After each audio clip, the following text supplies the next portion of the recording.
Welcome to Salvage, a podcast for conversations with artists about the repurposed materials they use in their art practice. Hello, thank you for being here. Please enjoy my conversation with Jessica Thomas McGhee. Jessica is an environmental artist who works in paint, jewelry, and marine debris. During the spring, summer, and early fall, you can find her selling her jewelry and art at various markets throughout Central Illinois, working on murals and having the occasional art show. Garbage is Jessica's favorite medium, and coral reefs and tide pools are her favorite subject matter. Jessica, thank you so much for agreeing to be here. Thanks for having me. I am honored. I am in awe of everything that you do with single-use plastic. So I'm so glad that you have agreed to talk to me. Oh my gosh. Yeah, no, I'm excited. Thank love you. to talk to other creative reuse artists. So we have to do that, right? Right. There's so many off of each other's energy. Yeah. There are so many of us. Yeah, it's like a growing movement. It's really cool to see. Yeah, it really is. Every day on Instagram, I'll discover another artist that I'm like, oh my God, I got to talk to this person. Right. Yeah. So it's wonderful. But okay, so I have to start with perhaps a very mundane question. You probably get this a lot, but yeah. How did you come up with LoveHeyLola? Oh, So Lola was an alter ego when I was in my early 20s. She was a lot braver than me. And she was a lot more feisty. So she was an alter ego that I came up with who would kind of take the wheel when I was in uncomfortable situations and wanted to stand up for myself. And so when I had a business, when I opened my first business, which was the earliest edition of Hey Lola, I wanted to name it after her. And I think I just wanted to call it, oh, you know what? Going back, I wanted to call it Lola's Beehive, because when I lived in Los Angeles, I worked at a coffee shop called Lula's Beehive, Lula's Beehive, I think. Anyway, so I wanted to do that. And then I can't remember why I decided not to, but I think it had something to do with like maybe a domain name. And then so I ended up getting Hey Lola as my domain name. And so I named the business Hey Lola. And then I let the domain expire. Uh-oh. Yeah. And someone had it to post like pictures of their daughter whose name was Lola. And for like 10 years, Hey Lola was posting pictures of this young girl growing up, which is so cute and endearing. And of course they wanted to grab the domain name, and I don't blame them. And so I had to find something else. And so I just put love in front of it. But now I have the Hey Lola domain name back as well. Oh, okay. So it just automatically directs to my website, but I ended up building a whole thing with the Love Hey Lola. But really it came from an alter ego and letting my domain name expire.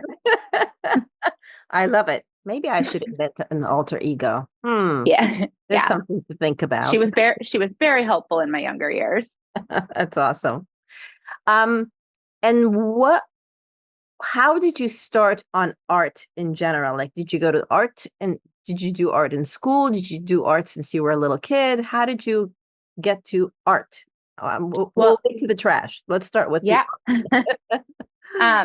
as a kid, I loved art, and like I would do poster competitions for like grade school theater. But my grandparents actively discouraged me from being an artist. Oh no. Yeah. Sorry. I know, right? What a bummer. They were like, no, you need to. My grandparents were very old fashioned and Southern, and their thought was I either needed to be a doctor or a lawyer, or I needed to marry a rich man. But art was definitely not something I should focus on. And so I kind of let it go for a really long time.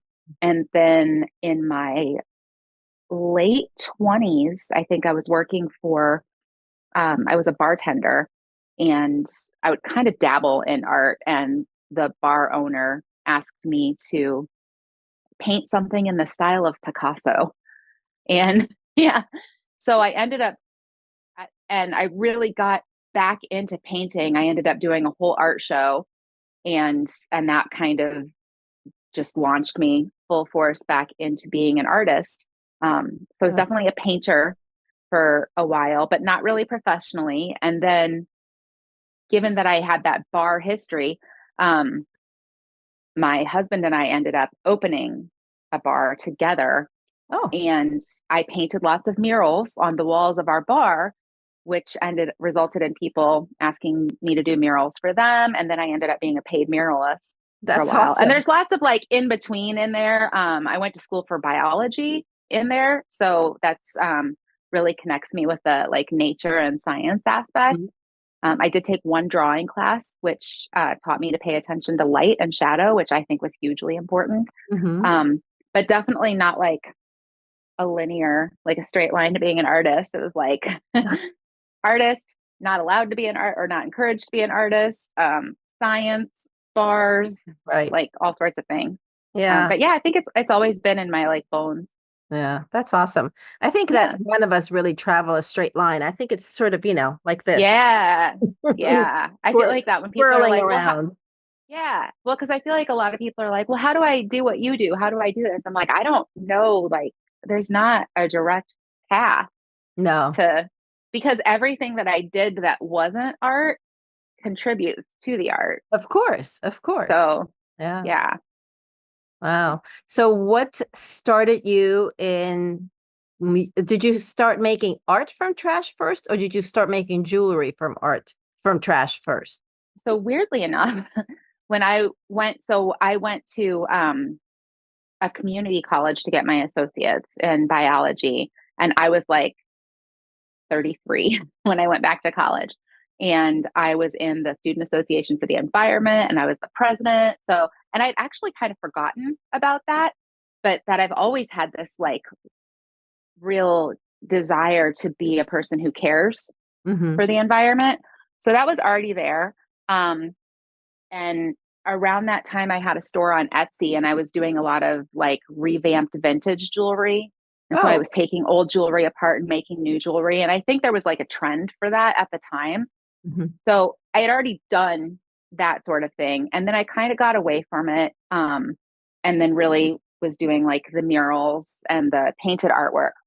So I was doing a mural, really big mural, nature. There was like elephants and flowers and all sorts of things. And I put a sea turtle in this mural. And I was like, I paint all of this nature, and I've like not seen a lot of these things in real life. And I really want to see sea turtles. Mhm. So I found one of those like volunteer abroad organizations. And so I Oh, ended up doing, yeah. So I had my mural money, and I sent myself to Costa Rica for oh three my weeks gosh, to do a that's so sea turtle exciting. conservation trip. Yeah, it was Oh, super cool. And the cool thing about it was actually like the organization was working with the government. So it was like we were working with the like park rangers and the like mhm. government in this little village called Ostianal, Costa Rica.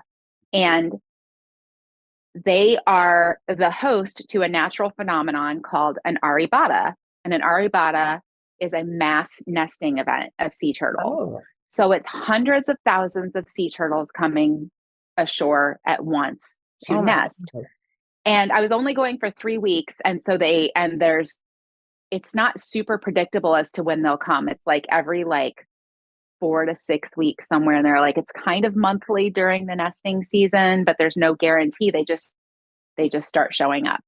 So the day I showed up, or the day after I showed up, all the baby sea turtles came out. Oh my God. So, yeah. So, lining the beach, and there are villagers like beating sticks together to scare away the vultures and the dogs so that the sea babies have like safe Oh my passage God, that's to the amazing. sea. Wow. Yeah, it was so cool. I was like, oh my gosh, like, and because of the cycle of the nesting, I was like, well, if all I get is the baby sea turtles, like that's still a win, right? Yeah. But I actually got to be there for the arrival as well, which is what Aribata means. It means the arrival. Oh wow. So part of our job was to do night patrol to prevent like poachers. Mm-hmm. And also we're looking for like the olive ridley turtle is the main turtle that comes ashore, but every once in a while they'll get a green sea turtle or a leatherback. And Uh-huh. so the volunteers job when there's no mass nesting event is to look to see if a leatherback or a green sea turtle lays its eggs, because if they do, then you pull the eggs and take them to the hatchery so they have the best chance of Oh, survival.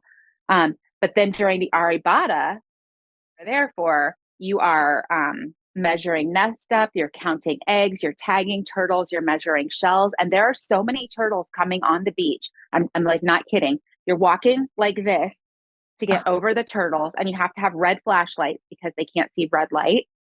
So everything is like you're walking with your red flashlight trying to step over the turtles. And then when you're down on the ground, like counting eggs with your little clicker or like measuring nest depth, turtles are crawling on your back my to get God. to, and like they're next to you and they're kicking sand in your face with their little flippers as they dig their nest. I mean, it's like I've never experienced anything like that in my life. So they're not paying So any attention to you whatsoever. They're just nope, their we've got mesh. our red flashlights so they can't see our light. And they're, as far as they're concerned, we're just another turtle on the beach because they're crawling over each other as well. Oh, wow. So I'm here for these two magical turtle events. And there's also like shorebirds, like roseate spoonbills, wood storks. Like there's just all of this nature, but it is also a village that doesn't have a lot of money or resources. And so there's a lot of garbage on the beach. And Oh. so for me as an artist who I'm drawn to like a lot of color, like I love really bright colors. Mm-hmm. And so to look at a beach and have my artist eye go, look at all the color. And then to be with all of these animals and seeing them interact with all of this garbage. Because you Mm. see the videos, like the viral videos of the trash or Yeah. whatever, but it's Yeah. not the same. Like when you're in it, like it like hurt my heart. Yeah. Um, No. and so I would go out, like we did cleanups as part of our work, but I would go out on my own and like do cleanups and like photograph things, not knowing what I was going to do with it. I ended up bringing like 2 liter bottles just jam packed full of garbage back in my luggage. And I was like, this is like, I have to change the way that I approach art because Mm. I feel like I had this experience for a reason. And so I just started playing around. I started building sculptures.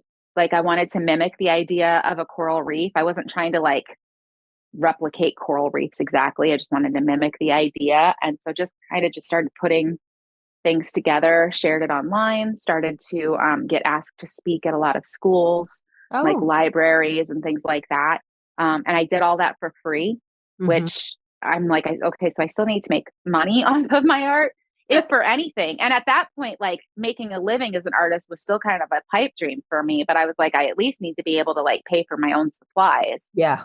And so I had already been a person who made jewelry. So I just kind of got back into that, but then really started relying on like my science background as far as experimenting and figuring out how things could work and like embracing failure Mm-hmm. um, to to figure out how to make things pretty. And I think like my big challenge with jewelry is what I had seen in the recycled jewelry space. You could always tell what its original, like what it was Yeah. originally. Like I feel like the artistry kind of gets lost. I feel like people want to embrace the sustainability, but they kind of lose the artistry. And so your customer base is going to be really small because ultimately people don't want to wear garbage. Right. So that the challenge is how create a product that utilizes these materials that already exist and that are literally like either being treated like trash or headed for the trash, but how do I design it in a way where people would actually want it Right. and wear it, and and people who would want to buy it and wear it who aren't in that sustainability space, Right. So so that you can increase the conversation and like widen the net of people who start caring about this sort of thing. agree. I totally am. My own little art practice philosophy is also to I want to use the trash, the plastic that I mostly use for my art, and I want to make it unrecognizable until you get really close to it. And then you're like, wait a minute, Yeah. what is this?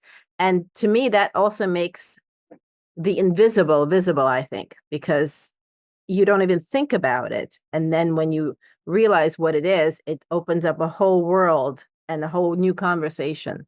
So I Yeah. completely I align with you on that one. That's fabulous. Wow.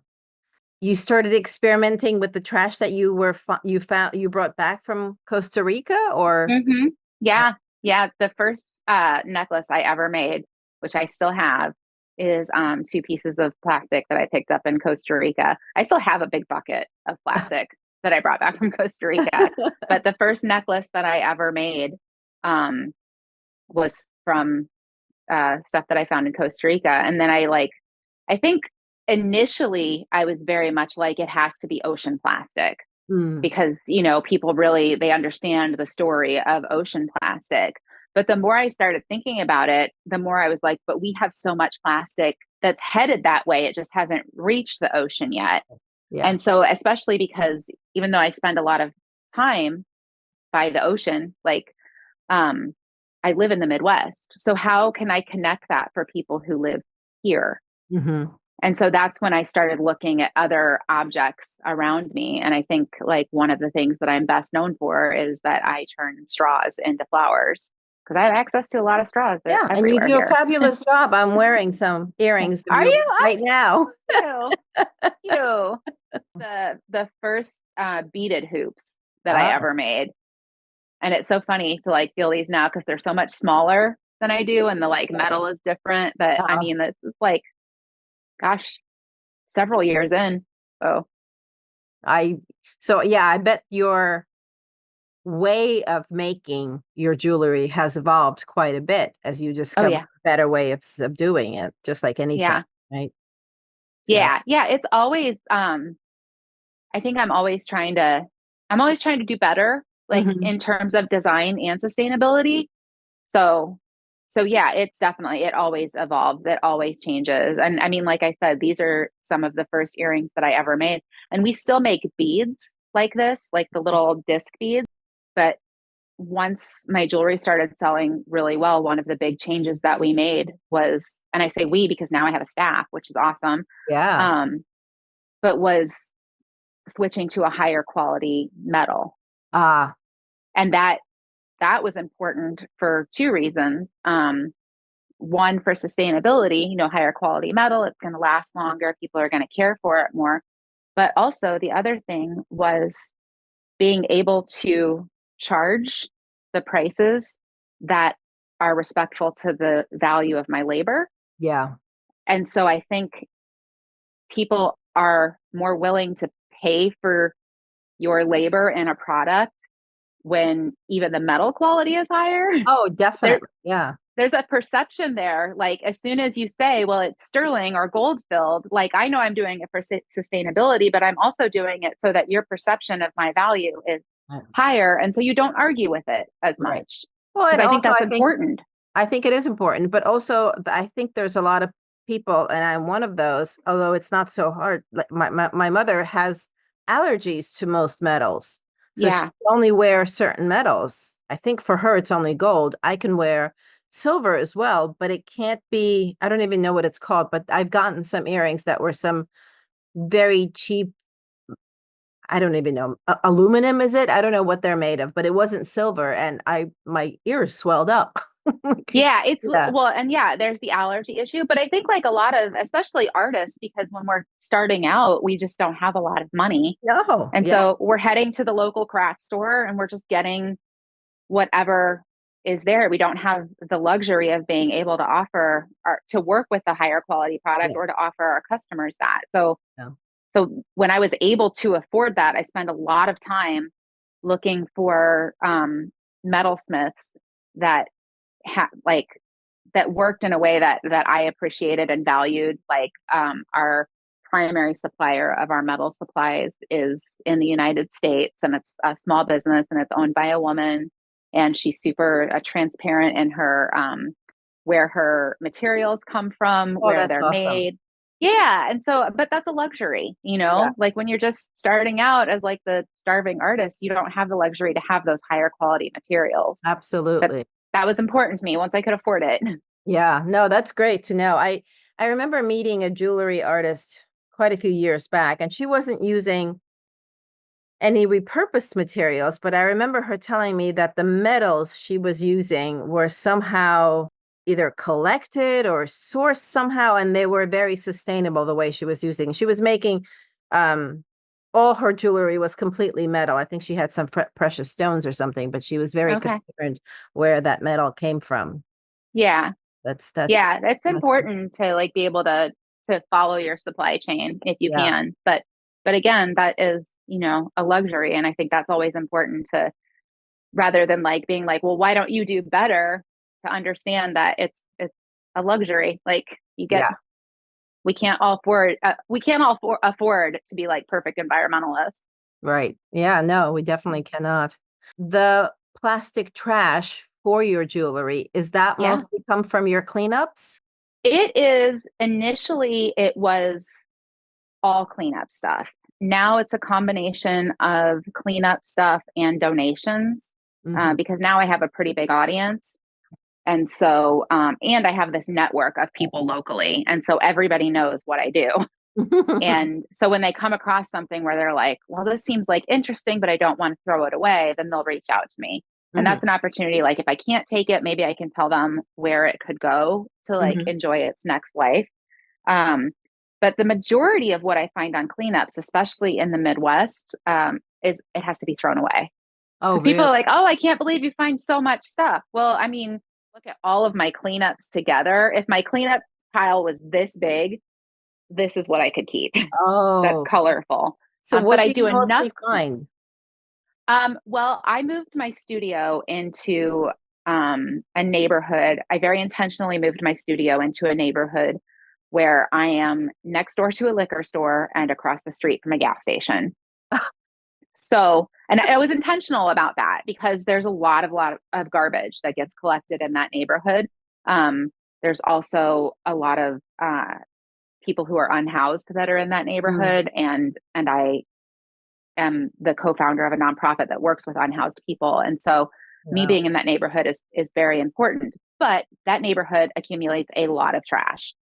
So the majority of the trash that I find on my regular cleanups, which are in my studio neighborhood, are beer cans, tiny liquor bottles, broken glass, um, like Swisher Sweet plastic things, cigarette boxes, water bottle lids, stuff like that. Yeah. Like stuff And that you would find gas station on the liquor store. none of that is really colorful to meet your needs. No, I don't. I mean, I use the water bottle caps, Mhm. like the lids to the water bottles, but no, most of that stuff has to be thrown away. Yeah. Um, You don't the use any major clear plastic? anyway, Clear plastic? I do use clear plastic, but I have so much of it. Yeah, it's I the have, most ubiquitous, yeah. yeah, I have a lot of restaurant plastic. I mean, like I have more restaurant plastic than I know what to do with the clear plastic. Oh, wow. So, so at a certain point, I got to the point where I was like, I can't really take in anymore. So now we're just kind of mostly trying to utilize what we have. Mhm. Wow. Yeah, It's yeah, it's crazy, huh? It's it just is. how much But plastic. it's yeah, there's so much. But the other thing is, I mean, we do like one of my favorite plastic donations was from people who work with dogs and they had doggy ball pits. And Oh, the dogs had chewed up all the balls because that's what dogs do. yeah, And those are not recyclable here at all. And they're probably not recyclable in most locations. probably no. Um, yeah, from what I know about recycling, which is more than the average person, Yeah. toys are generally not recyclable. And so yeah, they had reached out to me and they had asked me if I had any use for them, and we took all of them and we like made tons of beads like this. We make pigment out of them, and so it's cool to be able to divert some of that stuff from the landfill. What do you mean Like, by making pigment out of it? What is that? so the earrings that I make, um, so I use a plant-based bioresin from Entropy Resins, and Oh, I then just we found out about them. I haven't tried them. I oh my bought some, gosh, but I I haven't highly tried them recommend yet. them. I Okay. highly, highly recommend them. It's a little pricier, but I think it's worth it. The quality of the product is great. Their transparency in their product formulation. You Mm, know, they do the life cycle assessment. They're part of 1% for the planet. that's Like great. Yeah, I saw all that. it's just yeah, it's a good company, especially when you're in the looking in the like eco resin Yeah. field. There's just a lot of greenwashing there. And so as far as a bioresin, that's the one. But ultimately, bioresin is still a virgin plastic. Yeah. So I try to use as little as possible. So when I say pigment, our resin jewelry, we take all of our remainder plastics, like after we cut all the shapes out and punch all the beads, we still have plastic left. Yeah. Yeah. And so we hand cut that into super tiny pieces. Hand Um, cuts. Oh my God. we hand cut everything and it works. People are always trying to make suggestions on what I should do differently, but this works. Yeah. I've been doing this for years at this point and tried all of the things. But we hand cut it into super tiny pieces and put that in our mold. And there's several reasons that we do the super tiny pieces. Number one, I want the reclaimed plastic to take up most of the space in the mold. So that we're using, even though it's a bioresin, we're using as little of the bioresin as possible. The other thing is a lot of times when you see like ocean plastic jewelry, you can see all the clear spaces Hmm. in between. So you know exactly what it is. Yeah. And that's fine. There's a story to be told there. But again, for me, I'm trying to get customers outside of that sustainability space. And so when all of that plastic is super small, when you look at it, at first you're not sure what it is. It just looks like a solid color, Yeah. It looks like a you know? stone. It Yeah, could a be a stone. stone. Yeah. Yeah. Yeah, it looks like stone. It looks like something natural. People are like, what is that? And they can't tell. And of course, that's part of the goal because it starts the conversation. So it's twofold. It's the smaller the plastics are, the more room they take in the mold, the less virgin plastic you use. And the second thing is it doesn't look like what it started out as. Yeah. And Yeah. so it's a talking point. Okay. So you separate those little tiny shreds by color and then Mhm. you do them even tinier. Got Yeah, I have multiple. I should have planned for this better where I would have one of these out, but I have That's like okay. a gazillion little test tubes because I have a friend that works in the medical industry. So I get all of this discarded but never used like medical waste because Oh, that's cool too. medical waste is a whole other story. Yes, there's a Um, lot of that as well. yeah, so I get tons of that. So I have a gazillion of these little test tubes. And so, yeah, we create the pigment and then we keep it in test tubes. And so when I make jewelry, I literally pull the tubes and mix the colors. That's so cool. Well, Yeah, I it's mean, like it's a very much mad an artistic scientist. process. Yeah, yeah, but also like it's like the blending of colors, like there's a design process there. So it's very much an artistic process. Yeah, yeah. No, there's so much color in plastics. I know people ask me when they look at my art a lot that they'll be like, Are you painting? What are you doing?" And most of the time, no, I'm not painting anything at all. It's just Yeah, all there. So why not yeah, use it? Uh, yeah, yeah. I mean, our supplies are there. We just yeah, have to think about them differently. exactly, exactly. Wow. And I agree with the resin. I've been using art resin and I'm doing Hmm. large projects and I was turned on to art resin by other artists and because they thought and I understood that it was more environmentally conscious and it was definitely not stinky in any way or anything like that and didn't yellow. So I really liked it. Hmm. So I've been experimenting with that, but I'll like you, I'm trying to, even though I'm doing these big molds and I'm using bottle caps and things like that, but I am still trying to shove as much in there as possible. So I'm using Yeah. as little resin as possible. Um, and I'm still very new to resin, so I get a lot of what I call resin snots. Okay. Sure. That are like little drips and pieces that I've been collecting them, but I don't know what to do with them. Have you figured out any use for that? Yeah. So I do reef type sculptures. I have a bunch that I'm working on for an exhibit next year. And so I actually shove all of my garbage into boxes and sculpt around it. Oh, that's a good Yeah. idea. Yeah, Yeah. yeah, So it just fills what would traditionally be empty space.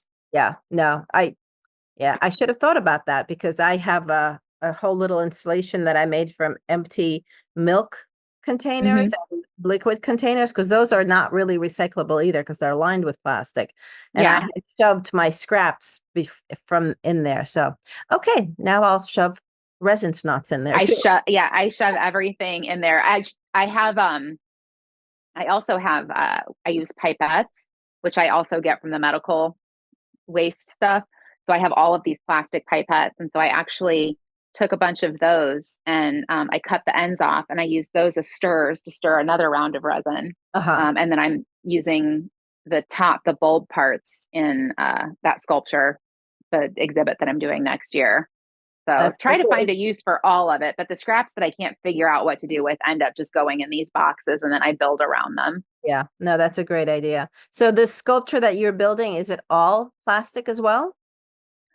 So it's this I'm currently putting together two exhibits. I have one that's going up in August, and that's a lot of what is behind me, which is partially, I don't know if you can see that, Looks like like flowers. it is.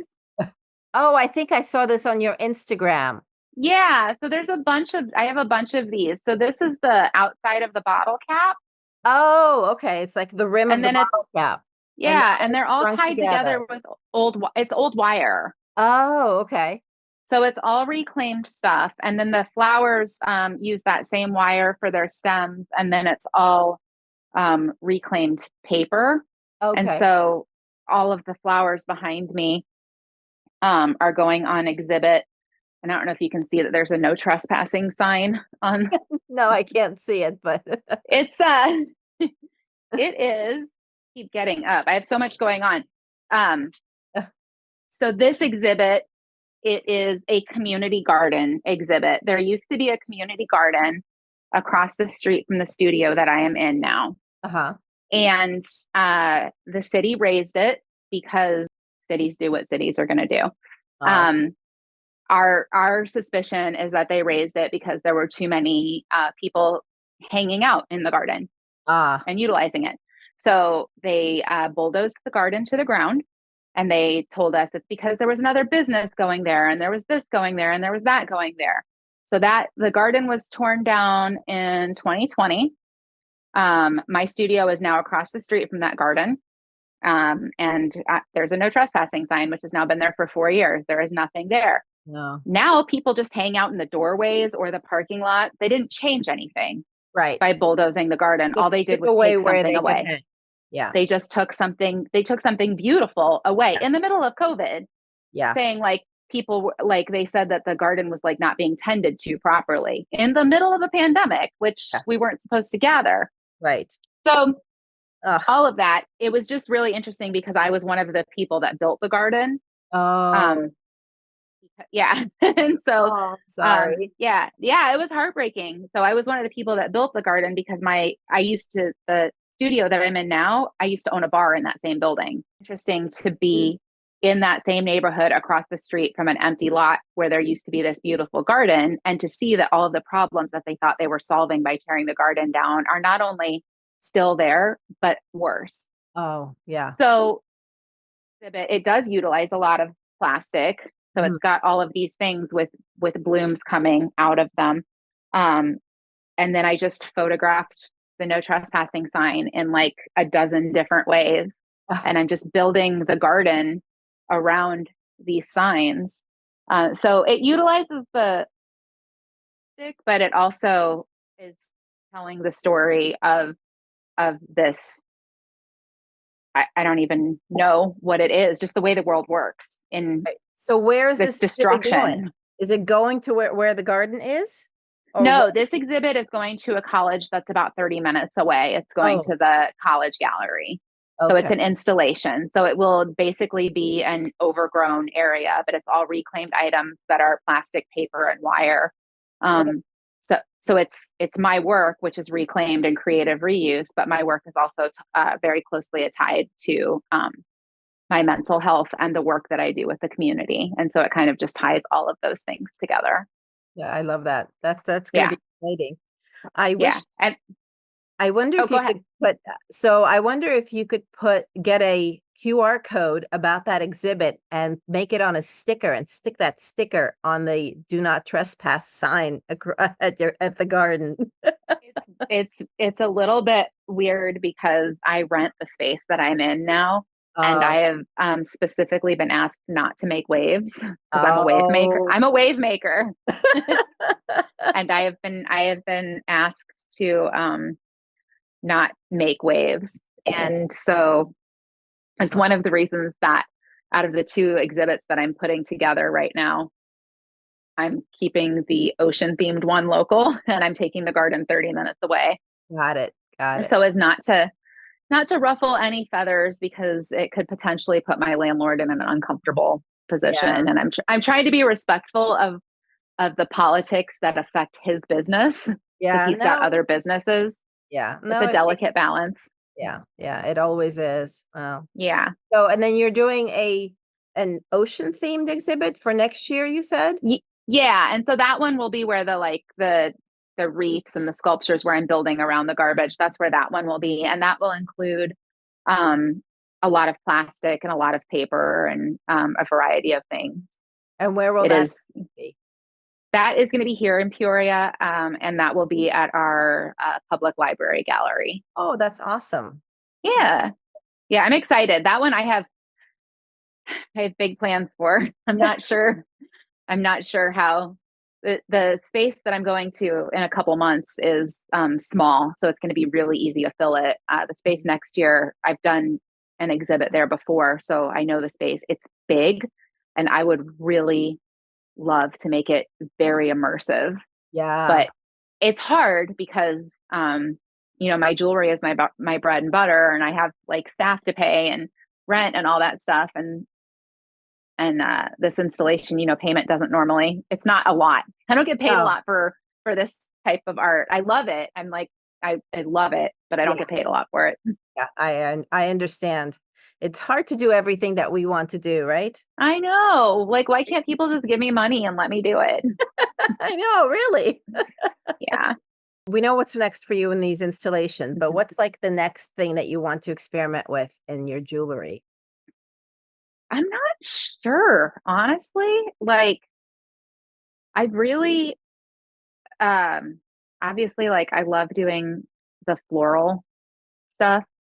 Um so I think it's just continuing to move on and experiment. I mean, I just did a release yesterday of a bunch of corals, and those were made with school folders. Ah, okay. Yes, I And did that see. was yeah, that was new. And that was super fun, but that's difficult from like a business perspective because those every single one of those is one of a kind.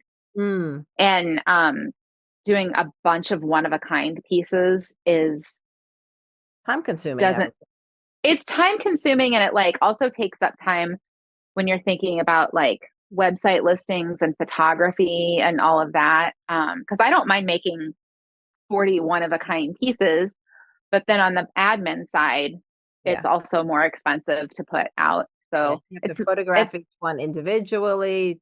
Yeah.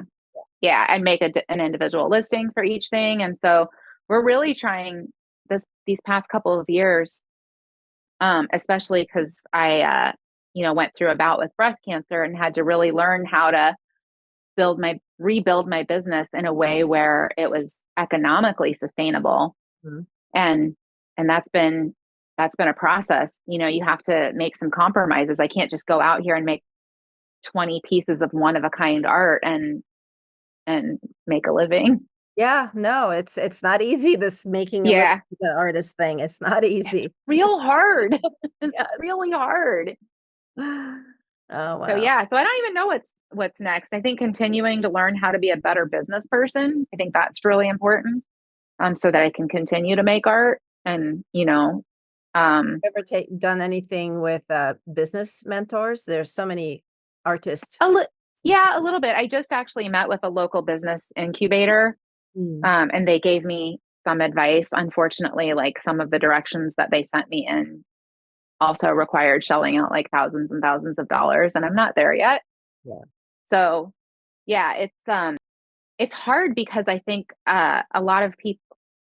this is a really unique business, right? A creative reuse business. So you're not only an artist, but you're a manufacturer and you're a retailer. And so when people try to put you in the same boxes as like a traditional manufacturer or a traditional retailer or like an artist who sells like canvases and prints, they don't fit in any of those boxes. So it's really hard even for like business mentors to offer me advice because they're offering me advice that doesn't encompass the whole of the business. Yeah. So No, it feels very much like new territory. And so I don't know, we're just trying to figure it out.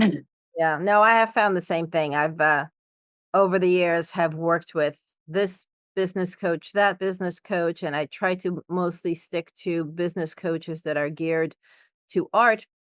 But even then, a lot of times that I try to implement everything they tell me to, and it doesn't always work. Some things Yeah. work, but other things, Yeah. all right, I like that just doesn't work for what I'm Yeah. trying to do. Yeah. I listen to a lot of business podcasts. So that's Yeah. helpful because then I can just take little bits and pieces of what works. And I listen to like financial podcasts. And so we've definitely like I hired people.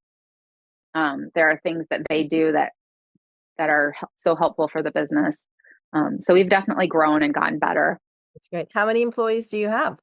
I have two. They're both part-time and then I'm full-time. So they both work they're both supposed to work about 11 hours a week.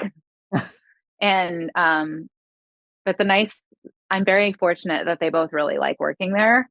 Oh, that's And great. so they definitely do a lot more than what I hired them to do, which is I'm very fortunate. And they both have become very good friends. Oh, that's So great. That's yeah, like I didn't know either one of them. I knew one of them vaguely, Annie. I knew her kind of like through mutual acquaintances before I hired her, and we've become uh, really good friends. And she's fantastic. And then Emily, that works for me, I didn't know her at all before I hired her, and she and I have become really good friends. And so it's very cool because they're just both really, really good at what they do, which is the stuff that I'm terrible at. oh, that's Yeah. that's one thing I've learned from the business expert is that you hire people who like to do what you don't like Yeah. to do or you're not good Yeah, at. no, they're great. They're so great at it. I'm so blessed to have them and they're just genuinely good people and I enjoy their company. That's So wonderful. yeah, it's real nice. And they pay for themselves. Like I was scared to hire somebody, but it's the smartest thing that I've ever done. Oh, that's so cool. Oh, that's Yeah. fabulous. That Yeah. is fabulous. So, well, I hope that your business grows by leaps and bounds and you find more people like these two to help you out. Yeah. Yeah. Fabulous. Me too. Me Yeah, too. Always hopeful for the future. right. You have to be, right? Even despite in the middle of all this trash. That's Yeah. what Yes. Yes. Yes. In the middle of all this trash, remain hopeful for the future. you do, because every little bit counts, Yep. as far as I'm concerned. 100%. 100%. Well, thank you so much, Jessica. I love talking. Yeah. Thanks for having me. Yeah, thank you. That was such a fun conversation. Thanks so much for being here. This podcast was created, produced, and edited by me, Natalia Korover. Theme music by R.C. Gaida. Find out more about me at artbynatalia.com. Find out about my community at repurposercollective.com and about my education initiatives at ecoloop.art. Thank you for listening.